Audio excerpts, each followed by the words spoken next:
Hello అందరికీ welcome to my channel. ఈరోజు మా ఇంట్లో మటన్ కర్రీ అనమాట. నిన్న నుంచి గ్యాస్ అయిపోయింది. ఇంకా అంతా ఇంత కష్టంగా అన్నది. ఇంకా మా ఆయన మటన్ తినాలనిపిస్తుందంట. సండే కాబట్టి తీసుకొని వచ్చిండు. ఇంకా కట్టెల పొయ్యి మీద ప్రిపేర్ చేసుకుంటున్నాను. ఇంకా తాలింపు వేసేసుకొని మటన్ 2 సార్లు కడిగేసుకున్నాం. ఇంకా మటన్ వేసేసుకొని పసుపు, కారం, సాల్ట్ వేసేసుకున్నాం. ఇంకా కొద్ది వాటర్ వేసుకున్నా, ఎందుకంటే మళ్ళీ అడుగు పట్టగలదని. చికెన్ అయితే మనం వేసుకునే అవసరం లేదు, కొంచెం కొద్దిసేపు అయినా కోసుకున్న కూడా వస్తుంది, ఎందుకంటే చికెన్లోకి వెళ్ళి కొద్ది వాటర్ వస్తాయి, మటన్లోకి వెళ్ళి రావు కాబట్టి కొన్ని వాటర్ వేసుకొని ఇంకా అది ఉడికేటప్పుడు మళ్ళీ కొద్దిగా ధనియాల పొడి, కొబ్బరి, పల్లీల పొడి ఇవన్నీ యాడ్ చేసుకున్నాను. మటన్ మసాలా కూడా యాడ్ చేసుకున్నాను అనమాట. కొత్తిమీర, పుదీనా కూడా వేసేసుకున్నాను. ఇంకా గరం మసాలాలు కూడా దంచుకొని వేసేసుకున్నాను అనమాట. ఇవి మెయిన్, గరం మసాలాలు వేసుకుంటారు కాబట్టి ఇంకా ఇవి కూడా వేసేసుకున్నాను అనమాట. నాకు ఇంతంత ఉబ్బరిస్తలేదు అసలు ఈ సమ్మరు. దీంట్లో పైగా గ్యాస్ అయిపోయింది.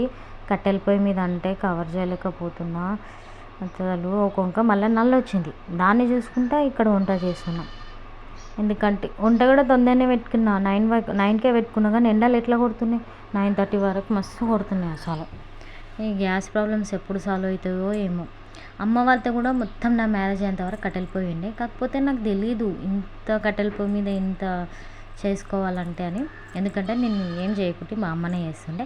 నా కోసం చిన్న బుడ్డి కొనుక్కొని వచ్చింది. నేను మ్యాగీ, చాయ్ ఏమైనా పెట్టుకోవడానికి ఇంకా దాని మీదనే చేసుకుంటుంటే నేను అన్నీ.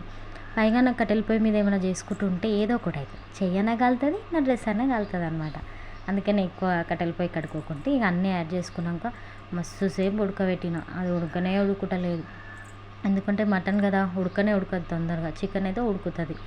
ఇంకా తర్వాత ఓపెన్ చేసి కొంచెం టేస్ట్ చూసిన అన్నీ సరిపోయినా లేదా అని, పర్లేదు అన్నీ సరిపోయినాయి. ఇంకా చాలా బాగానే అయింది. ఇంకా ఒక ముక్క కూడా తీసుకొని నోట్లో వేసుకొని చూసిన, పర్లేదు ఉడికింది. మళ్ళీ కొద్దిగా కొత్తిమీర యాడ్ చేసి ఇంకా దించేసుకున్నాను అనమాట. ప్లీజ్ నా ఛానల్ని మీరు లైక్ కొట్టి సబ్స్క్రైబ్ చేసుకొని నాకు కొంచెం సపోర్ట్ చేస్తే నేను ఇంకా మరి కొన్ని వీడియోలతో మీ ముందుకు వస్తాను అనమాట. ఎందుకంటే మీ సపోర్ట్ అనేది మాకు చాలా ఇంపార్టెంట్. మీరు సపోర్ట్ చేస్తుంటే నాకు ఇంకా తీయాలనిపిస్తుంది. అందుకని ప్లీజ్ సపోర్ట్.